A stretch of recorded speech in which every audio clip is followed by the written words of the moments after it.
Nous sommes en République de Chine populaire, au pied du massif de l'Himalaya.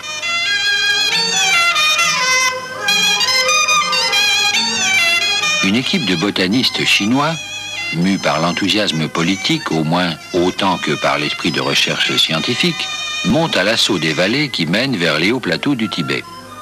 But de l'expédition ?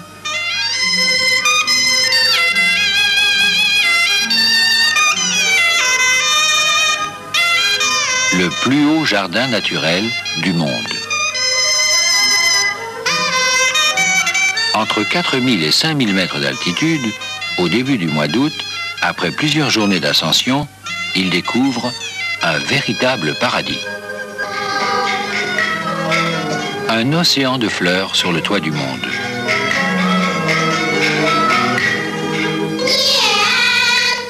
Des fleurs de toutes les couleurs, avec des racines profondes pour mieux prendre le peu d'humidité du sol, profiter du soleil au maximum et résister au vent. L'étrange rhubarbe de Sikkim.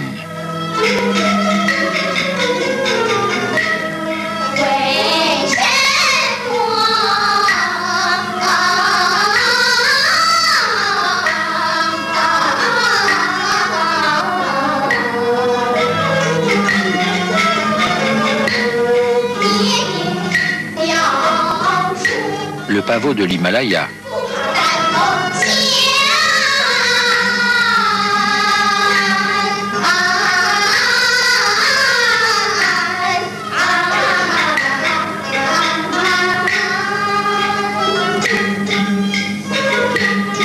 Le problème de ces fleurs, à 5000 mètres d'altitude, c'est qu'il leur faut attirer les insectes dans le minimum de temps, pendant le court été de l'Himalaya, pour être sûr d'être fécondés, donc de se reproduire l'été suivant. Que ce soit au Tibet, ou comme ici en Europe, où l'été est plus long, les plantes à fleurs ont besoin des insectes pour transporter leur pollen. Il leur faut donc s'assurer leur clientèle. Il faut en quelque sorte qu'elles se vendent le plus vite possible. Et pour vendre, il faut faire de la publicité. Le problème des plantes à fleurs qui ont besoin des insectes pour transporter leur pollen est donc d'attirer ceux-ci.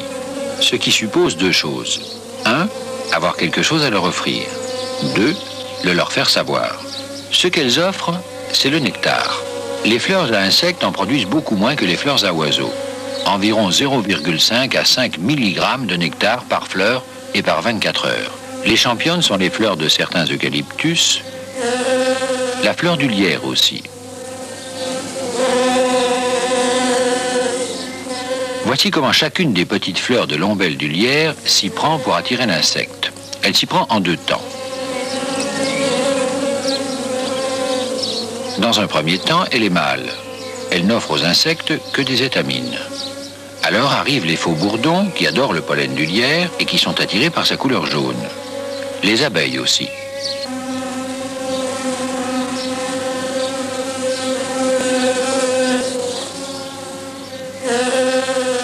Mais un ou deux jours plus tard, les étamines du lierre flétrissent. Plus de pollen.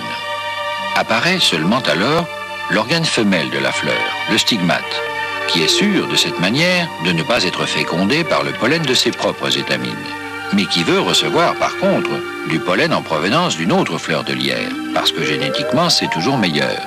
Mais comment cette fois attirer le messager? Eh bien en produisant beaucoup de nectar, bien sucré, bien parfumé.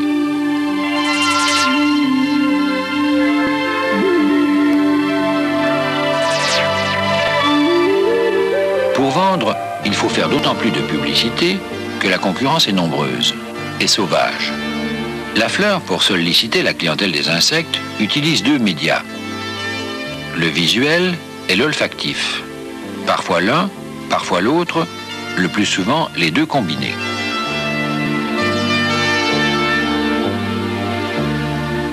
Premier problème pour la fleur, trouver une image qui attire. C'est le rôle des pétales.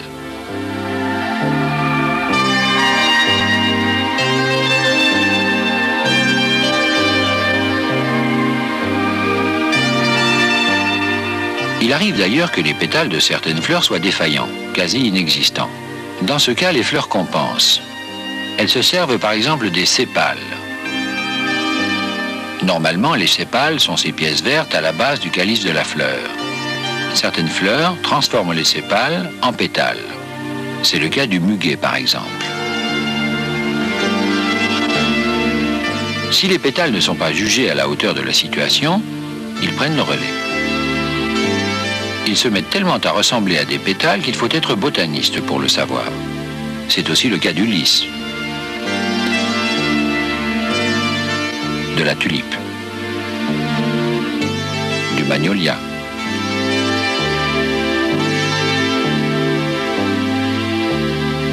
Mieux encore, dans les cas désespérés, tous les coups étant permis, la plante en arrive à travestir ses feuilles. C'est le cas des fleurs de bougainvillée, d'un blanc crème assez ordinaire et toutes petites. Elles ont beau se grouper par 3, il n'y a pas là de quoi affoler un papillon. C'est pourquoi la plante charge 3 feuilles de venir à la rescousse. Le résultat est brillant. Non seulement les 3 feuilles se colorent en rouge ou violet, mais elles entourent la fleur pendant des semaines. D'où le succès des bougainvillées auprès des insectes et aussi des hommes. Mais ce sont les poinsettias ou étoiles de Noël qui ont le mieux réussi dans l'art de reconvertir les feuilles en pétales.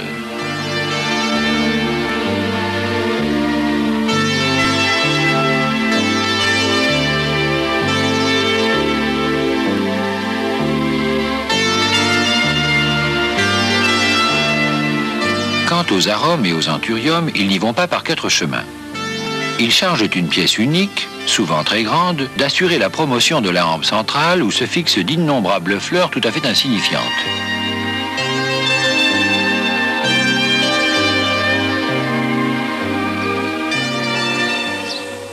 Dans certains cas, enfin, la fleur s'arrange pour colorer ses étamines, comme chez les mimosas.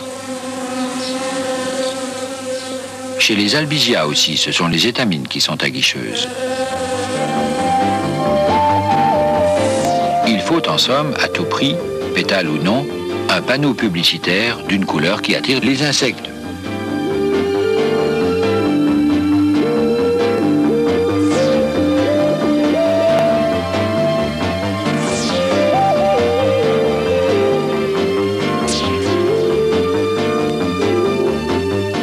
Il arrive d'ailleurs que cette couleur n'en soit pas une.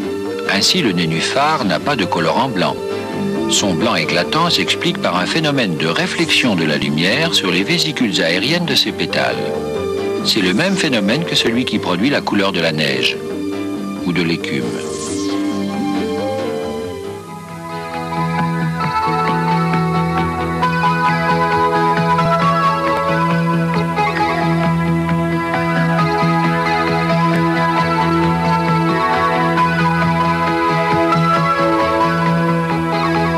Autre utilisation astucieuse du jeu de lumière, celui du bouton d'or. L'épiderme de ces pétales est bourré de gouttelettes huileuses au-dessus d'une couche de cellules riche en grains d'amidon blanc. La lumière, réfléchie sur ce fond, donne aux pétales cette apparence de couleur jaune et un peu grasse. Quant aux reflets veloutés des gloxinia et aussi des pensées, ils sont dus à des cellules qui forment des sortes de poils sur les pétales, tous avec la même longueur et la même orientation, comme les poils d'un velours. Mais les plantes savent qu'une couleur est mal vue, c'est le cas de le dire, par la plupart des insectes. Pour eux, et notamment pour les abeilles, le rouge, ce n'est pas une couleur. Ils ne le voient pas. Voici ce que nul œil humain ne pourra voir jamais. C'est un champ de coquelicots vu par une abeille.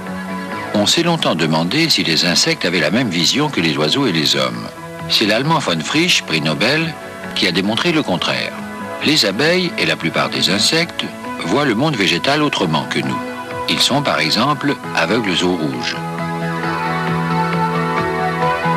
Et pourtant, revenons avec nos valeureux botanistes chinois. Ils sont en train de faire une découverte fabuleuse. Sur les pentes sud de l'Himalaya, qui reçoivent la mousson humide venue de l'Inde, à 5000 mètres d'altitude, ils découvrent le royaume des rhododendrons. Des rhododendrons rose pâle, mais aussi des rouges, à perte de vue, comme un océan de feu. Mais ces fleurs, que nous croyons rouges, comme d'ailleurs la bruyère et le trèfle incarnat, et aussi le cyclamen, sont plus pourpres que rouges. Dans ce pourpre, il y a du bleu. Et les insectes, littéralement, n'y voit que du bleu. La vision de l'insecte est déplacée par rapport à la nôtre vers les faibles longueurs d'onde. Ce qu'il perd dans les rouges par rapport à nous, il le gagne dans les bleus et les ultraviolets. Les coquelicots sont visités par les abeilles. Mais c'est parce qu'ils émettent un rayonnement ultraviolet, invisible à nos yeux. Les abeilles, les guêpes et les bourdons ne voient pas les coquelicots rouges.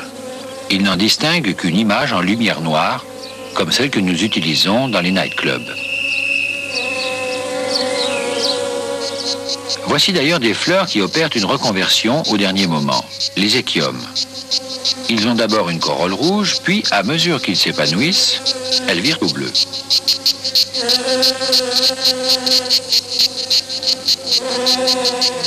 La vision du monde des fleurs n'est donc pas du tout la même pour les insectes que pour les hommes. La plupart d'entre eux confondent le jaune et l'orangé. Ils ne voient pas le rouge qu'il y a dans l'orange. Ils n'en voient que le jaune. Ils confondent aussi le bleu et le violet parce qu'il y a du rouge dans le violet. Ils l'effacent et n'en voient que le bleu. Une pâquerette se détache en bleu-vert sur un fond d'herbe jaune pâle ou gris. Pour les insectes, les fleurs se détachent par des couleurs difficilement concevables pour nous, sur des fonds gris ou jaunâtres, parfaitement neutres. En fait, ils effacent le feuillage pour ne voir que les fleurs. Les couleurs que les insectes voient le mieux sont le jaune, le violet, le bleu, l'orange, mais jamais le vert, car le vert se confond avec l'ensemble du paysage végétal.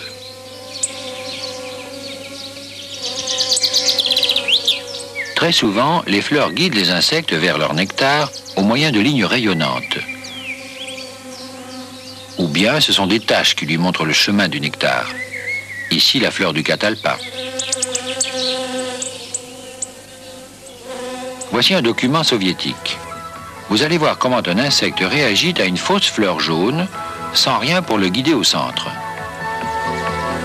Il suit ce qu'il croit être le bord de la corolle.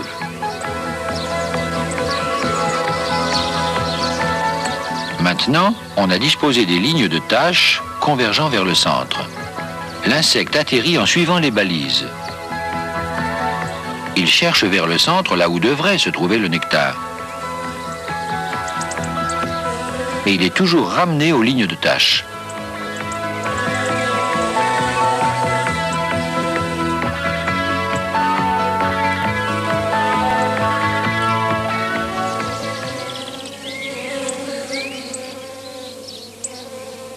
Dans une corolle de digital, les taches sont de plus en plus petites en allant vers l'intérieur.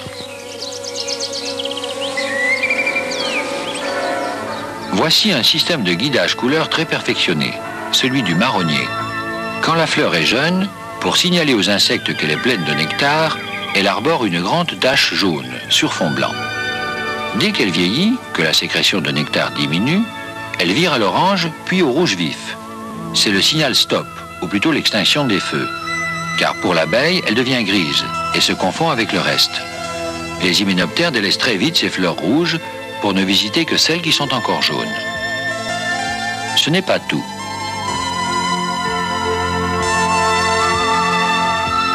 Dans le même temps, la fleur du marronnier change d'odeur, ce qui pour l'insecte signifie véritablement terminer mission accomplie, car les signaux par odeur sont encore plus utilisés pour communiquer avec les insectes que les signaux optiques.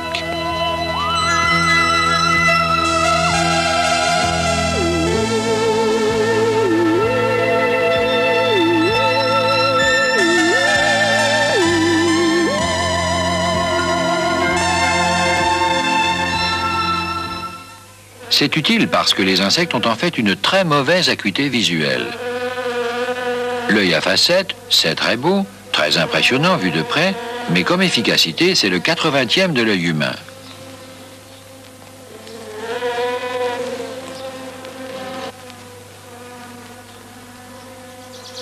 Les abeilles, les guêpes et les bourdons distinguent mal les formes des corolles. Un modèle au contour accidenté est mieux vu qu'un modèle massif et circulaire. C'est pourquoi le capitule marche mieux commercialement que la fleur.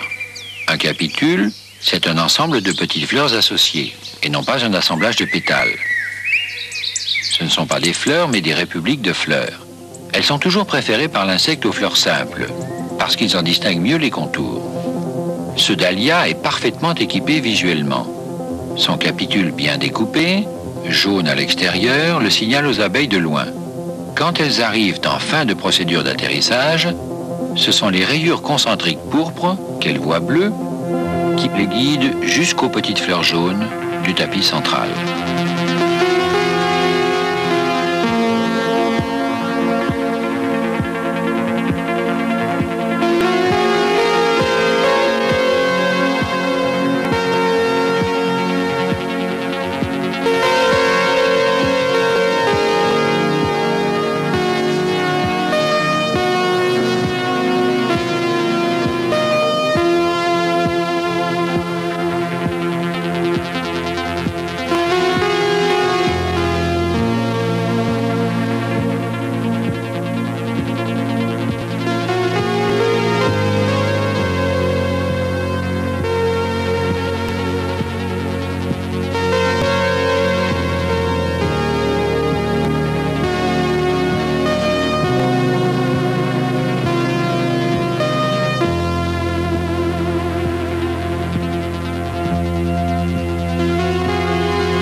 Mais toutes les fleurs n'ont pas la chance d'être aussi bien équipées.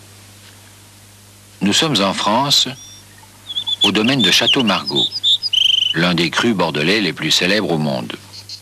Pour enfanter un grain de raisin, il faut que la fleur de vigne soit fécondée par un insecte. Or, c'est une fleur minuscule, verdâtre, insignifiante. Alors comment faire? Eh bien, il compense par un parfum très fort, grâce à quoi nous avons du vin. Autant le pavot, par exemple, se fie uniquement à ses couleurs, autant le liseron des champs, corolle blanche à peine découpée, sans le moindre signal optique, attire uniquement par son odeur. Pour savoir si un insecte se guide sur une fleur par l'odeur ou la vue, il suffit d'observer son vol. Si, quel que soit le vent, il fonce sur la fleur en ligne droite, c'est de l'atterrissage à vue. S'il approche en zigzag ou à contrevent, c'est l'atterrissage à l'odeur.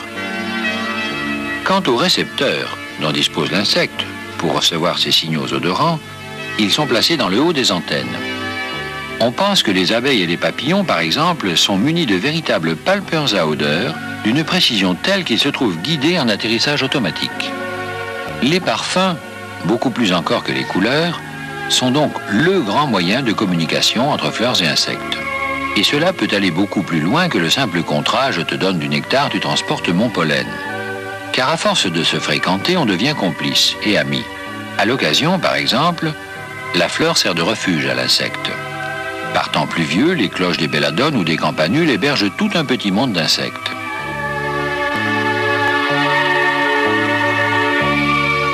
Il y a encore mieux. Dans les régions arctiques, le soleil est rare et bas. Il fait froid. Or, les corolles des fleurs des dryas s'orientent vers le soleil en permanence, comme un télescope suivant une étoile. Elles concentrent donc en permanence les rayons sur leurs ovaires. Et du coup, les insectes frileux viennent se réchauffer dans ce four solaire orientable. Hélas, chez les plantes comme chez les hommes, il y a aussi des asociaux. Par exemple, le Stapelia, qui est une fleur du désert. Pour attirer les mouches, sa fleur émet une odeur de viande avariée. Les mouches se précipitent et pondent leurs larves dans les ovaires du Stapelia, croyant qu'elles vont y éclore. Et pendant cette opération, la fleur s'arrange pour être pollinisée. Mais elle n'offre aucune nourriture en échange aux enfants de la mouche. Elle les laisse mourir. C'est de l'escroquerie et du meurtre. Mais voici, pour finir, un document extraordinaire. Pour attirer les abeilles, la fleur de l'Asclépias produit beaucoup de nectar, très parfumé. Et pour assurer le transport aérien de son pollen, elle a mis au point un stupéfiant système de pièges à crampons. particulièrement efficace. Parfois, trop. Entre chaque poche de nectar, il y a une fente. Dans chacune de ces fentes est disposée une pince à crampons à laquelle sont fixés 2 sacs de pollen.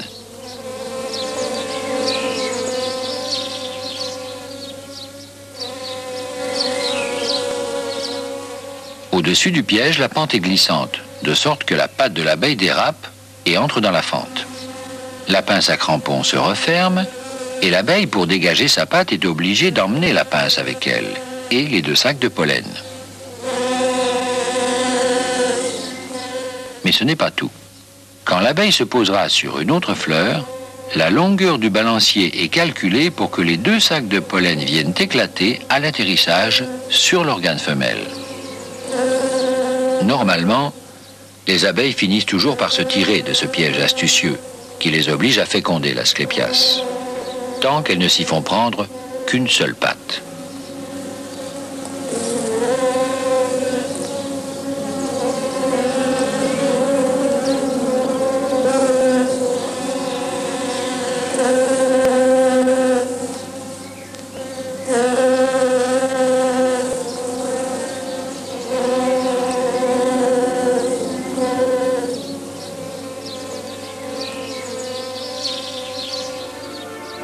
Mais en voici une qui vient de se faire prendre 2 pattes à la fois. Va-t-elle s'en sortir ?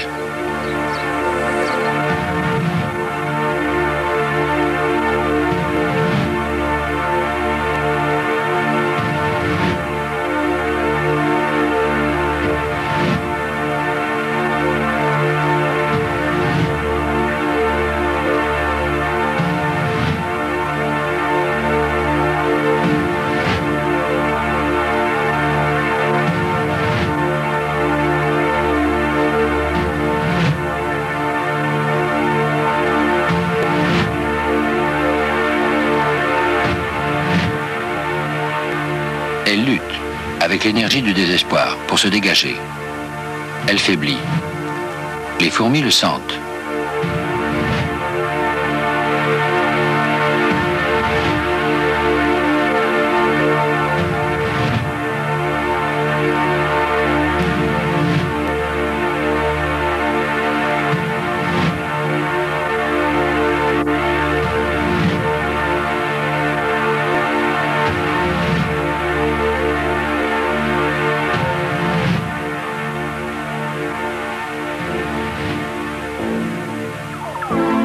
C'est fini. Elle est morte. À côté de son cadavre, une de ses collègues continue à travailler. Le piège a trop bien fonctionné. La fleur n'avait pas voulu ça.